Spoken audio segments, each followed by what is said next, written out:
Robot robot হলো programming machine. একে মূলত কম্পিউটার প্রোগ্রামের মাধ্যমে নিয়ন্ত্রণ করা হয়, যা স্বয়ংক্রিয়ভাবে অত্যন্ত জটিল ও কঠিন কাজও সম্পাদন করতে সক্ষম। সাধারণত শুধু কর্মক্ষেত্রে অর্থাৎ কলকারখানার কাজের জন্য এগুলোকে ব্যবহার করা হয়। এক্স্যাক্টলি।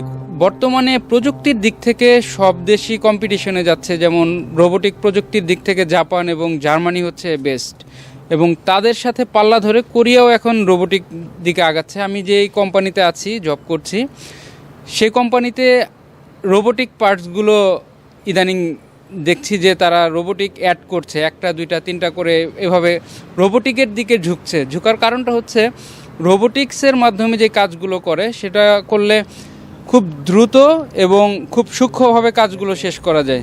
রোবট মূলত কর্মক্ষেত্রে দ্রুত এবং নির্ভরযোগ্যভাবে অসংখ্য কাজ সম্পাদনের জন্য ব্যবহৃত হয়। 1956 সালে প্রথম কর্মক্ষেত্রে রোবটের ব্যবহার করা হয়, যার নাম ইউনিমেট।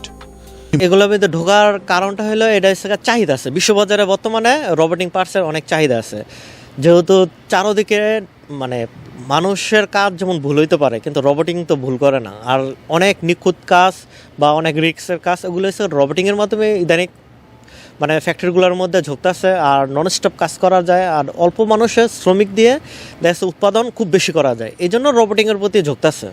কাজে সফলতার ফলে কর্মক্ষেত্রে কাজের জন্য রোবটের আরও বিকাশ ঘটে। এরপর পৃথিবীর অনেক কর্পোরেশন কোম্পানি তাদের কারখানাগুলোতে রোবট প্রযুক্তির ব্যবহার শুরু করেন। কোরিয়াতে ঘন্টা প্রতি যেই স্যালারিটা পাওয়া যায় সেই তুলনায় অ্যাকোমোডেশন কস্ট খুবই কম। তাদের খাওয়া দাওয়া থাকা এগুলার খরচ নাই বললেই চলে। তো সেক্ষেত্রে স্টুডেন্ট হিসেবে আমার অভিজ্ঞতার আলোকে আমি বলতে চাই যে কোরিয়া হচ্ছে মোটামুটি যারা একটু পরিশ্রমী এবং যাদের অর্থনৈতিক অত অ্যাবিলিটি নাই, মিডল ক্লাস ফ্যামিলির যারা আছে, তাদের জন্য হচ্ছে কোরিয়া বেস্ট অপশন। কারণ তারা নিজেরাও নিজেদের খরচে পড়তে পারছে এবং ফ্যামিলিকে সাপোর্ট করতে পারছে। গেল এক দশকে বৈশ্বিকভাবে রোবটের ইনস্টলেশন বৃদ্ধি পেয়েছে। তবে কর্মক্ষেত্রে রোবটের ইনস্টলেশন বাড়ায় অনেক বিশেষজ্ঞ মনে করছেন মানবকর্মীর ভবিষ্যৎ নিয়ে উদ্বেগ দেখা দিয়েছে। কোনো ঝুঁকি দেখতে পারতেছে না। কি জন্য? মানে কোরিয়ার যে মাল্টিন্যাশনাল কোম্পানিগুলো আছে, ওই সমস্ত কোম্পানিগুলোর মানে প্রোডাক্ট মেক করার জন্য কোরিয়ার উপর নির্ভরশীলভাবে পারে না।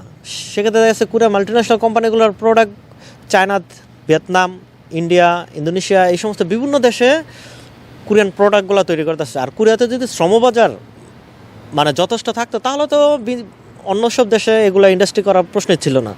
কিন্তু কোরিয়ার পণ্য, যেমন কোরিয়ার স্যামসাং ফোন, কোরিয়া দুসানের বুলডোজার, এই সমস্ত ভারী প্রোডাক্ট যেগুলো আছে, আবার কোরিয়ার শিপ বিল্ডিং, মানে কাজের চাহিদা থেকে লোকবল আরও বেশি দরকার। এই জায়গায় কোরিয়াতে কাজ আছে, দক্ষ শ্রমিকের কাজ অ্যাভেলেবেল, আর অদক্ষ শ্রমিকের কাজও কোরিয়াতে আছে, যারা সর্বনিম্ন বেসিক মাথায় বুদ্ধি আর সর্বনিম্ন ভাষা জানে। সেক্ষেত্রে তাদের জন্য কোরিয়াতে কাজের মানে সম্ভাবনা আরও ভবিষ্যতে এখনও আছে, ভবিষ্যতে আরও বাড়বে। করোনা মহামারী পরবর্তী 2021 সালের পর পরিসংখ্যান বলছে সমগ্র বিশ্বে কর্মক্ষেত্রে 90 লাখেরও বেশি রোবট ব্যবহৃত হচ্ছে। ইন্টারন্যাশনাল ফেডারেশন অব পরিসংখ্যানে দেখা গেছে বিশ্বজুড়ে স্বয়ংক্রিয়ভাবে উৎপাদনকারী শৈল্পিক রোবটের সংখ্যা সর্বকালের সর্বরেকর্ড ছাড়িয়েছে। যেসব দেশে মানব কর্মীদের পাশাপাশি রোবটের ইনস্টলেশন বেড়েছে তাদের একটি তালিকা প্রকাশ করা হয়। সেখানে আশ্চর্যজনকভাবে জাপান এবং জার্মানির দেশগুলোর আধিপত্য বেড়েছে। এশিয়ার দেশগুলোর মধ্যে চীন, জাপান, দক্ষিণ কোরিয়া এবং ভারতের শিল্প কলকারখানাগুলোয় রোবটের ইনস্টলেশন বেড়েই চলছে। কোরিয়াতে আপনারা যারা আসতে চান, প্রথমেই আপনার পরিশ্রমী হতে হবে। আমার কোরিয়াতে আসার মূল উদ্দেশ্য ছিল আমি যাতে একটা ওয়ার্ল্ড ক্লাস এডুকেশন নিতে পারি এবং তার পাশাপাশি ভালো স্যালারি বা নিজেকে সেটেল করতে পারি, এই দেশে থাকতে পারি এবং ইনকামটাও যাতে ভালো হয়। এই জন্য বাংলাদেশের মানুষ চিন্তা করে যে বেশি টাকা ইনকাম করব, দেশে যায় অনেক কিছু করব, এই জন্য খুব দ্রুত কোম্পানি চেঞ্জ করে। আর এই কোম্পানি চেঞ্জ করার কারণেই মূলত আমার দৃষ্টিতে মানে বাংলাদেশের শ্রমিকের চাহিদা দিন দিন কোরিয়াতে কমতেছে। আর ভাষাগত দক্ষতা, কঠোর পরিশ্রম করা, মন মানসিকতা, এই দুইটাই বাংলাদেশ শ্রমিকের আছে, পর্যাপ্ত আছে। কিন্তু বাংলাদেশের শ্রমিকরা কোম্পানি চেঞ্জ করার প্রবণতা অন্য সব দেশের তুলনায় একটু বেশি।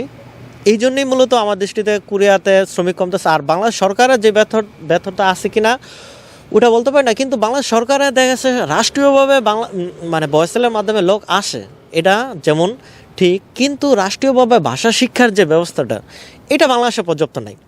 যেমন বাংলাদেশ সরকার চাইলে এটা ভোকেশনাল বিভিন্ন 64টা ডিস্ট্রিক্টে চাইলে 100-200 কোরিয়ান সেন্টার করতে পারে, ভোকেশনালভাবে কোরিয়াতে কোন ধরনের কাজ করে, বা ভয়েসেল থেকে HID কুরিয়ার মাধ্যমে দেখা গেছে শিক্ষক নিয়োগ করতে পারে, শিখাইতে পারে। ভাষা যদি শিখায় সেক্ষেত্রে দেখা গেছে ভাষা ভালো জানলে, কুরিয়ার প্রতি, কুরিয়ার কালচারের প্রতি আগ্রহ হইলে তখন দেখা যাচ্ছে খুব সহজেই আরও শ্রমিক আসতে পারবো। চ্যানেল 4 টেলিভিশন 4G মোবাইল নেটওয়ার্কের সাথে প্রযুক্তি মিলিয়ে চলছে আমাদের পরীক্ষামূলক সম্প্রচার। আইন মেনে প্রযুক্তি প্রয়োগে আপনিও একজন সুনাগরিকের ভূমিকা পালন করুন, আমাদের সাথেই থাকুন। Channel 4 television, a house of quality IPTV production.